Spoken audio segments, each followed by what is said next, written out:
Hey everybody, it's Tara and I'm here with Katherine Moore, who is one of our psychologists. She's a provisional psychologist here at Sojourn Psychology. And Katherine and I both really appreciate the emotionally focused model of couples therapy. And something that this model speaks a lot about is how we can help couples to bring things to the surface, how we can make things very explicit. So as Katherine and I were consulting on this today, we were thinking, what are some of the ways that we can encourage couples to rekindle the honeymoon? Yeah, so what are you thinking about this, Katherine?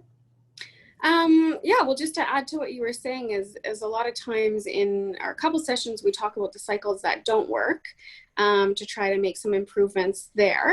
But going back, in the honeymoon stages of a relationship, you start to develop, positive cycles in those interactions at the very, very beginning of getting to know one another. And so, revisiting what that looked like, oftentimes in the honeymoon phase, why it is so enjoyable and why we want more of that is because we're constantly teaching our partner what works and what we appreciate and what we essentially want more of.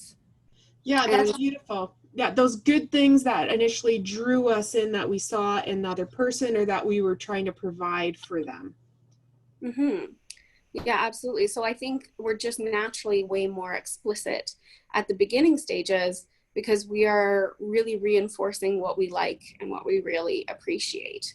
So Yeah. it might be through physical touch or even through words, but we can be so much more expressive because we know that our partner does not know as much about us. So it's up to us to show them and guide them. And so we don't make as many assumptions there. We're so much more expressive.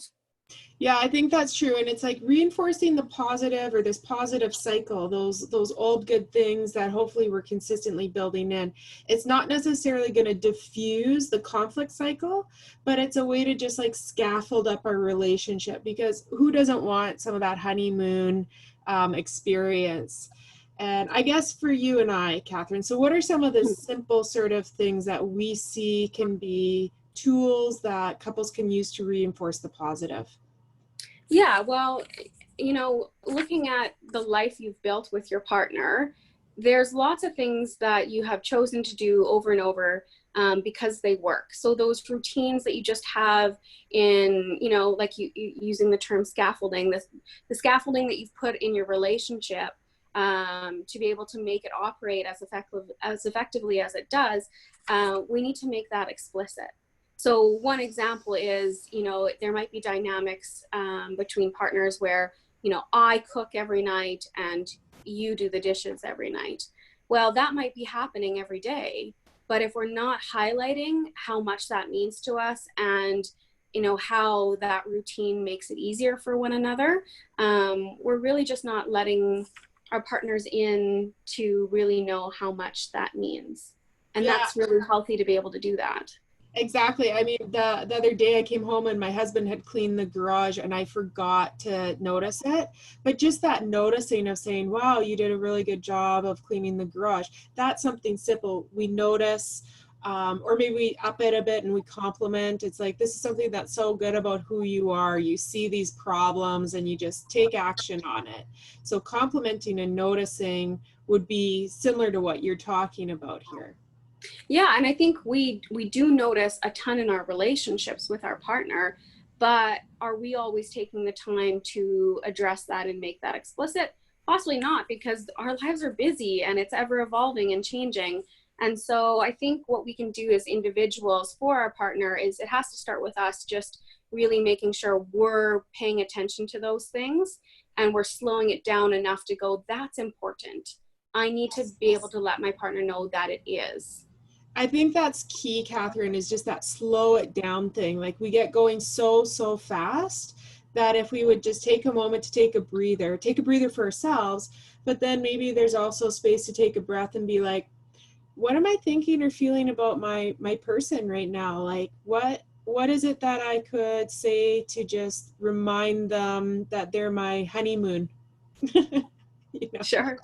Yeah, no, absolutely. And we need those reminders. Even if you've been together for 20 years and you both are experiencing those moments together, that doesn't always mean that it's the exact same experience, you know, between each other. It might have totally different meanings. So being able to share that and express how that was for you really lets your partner in to go, either I had no idea that that's what it's like for her or for him, or I really got her, or I really got him, because yeah, that's exactly how I felt. Yeah.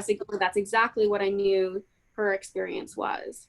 Yeah, and I fall into this space of just the whole listening category, and I think listening is another way that we can reinforce the honeymoon. Like when you're new in the relationship and you're just like absorbing everything, but Yeah. after so many years, it can be harder to listen. So just carving out some space.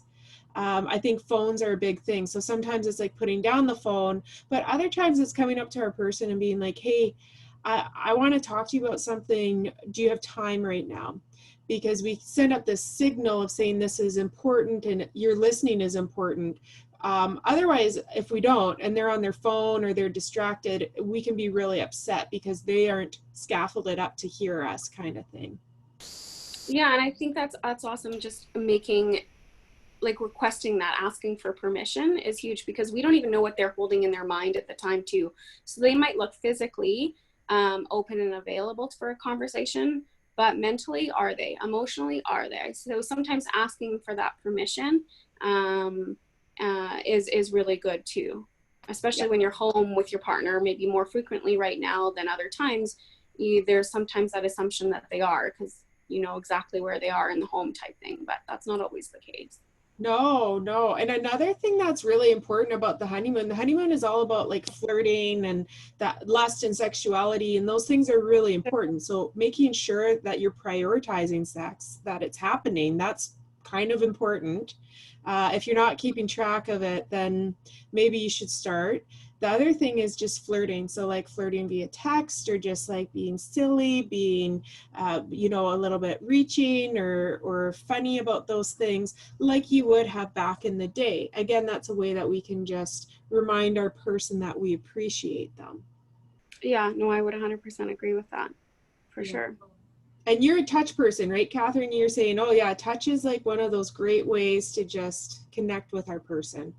Actually, naturally, I'm not. So that's one part for me that I'm trying to do more of and be more conscious of and put more effort into, because it's not my go-to always. It's at times, sometimes a little bit out of my comfort level, but the more that I'm consciously aware of it, and in those moments, kind of taking the time to go, am I going to choose to try? And am I going to choose to try and do something that's a little bit harder for me, that will eventually get easier, that I know my partner just takes in 10 times stronger than words, for example. So it might be difficult for me at the beginning, but the more I get used to it, the more impactful it is, and then the more reinforcing it is for me to keep doing it. I appreciate that you said that, you know, because I think that's part of it too. We need to be stretched and we need to see our partner's need and say, okay, what you need is important to me. So I'm going to make an effort, and I might not get it right, and then I'll try and try again.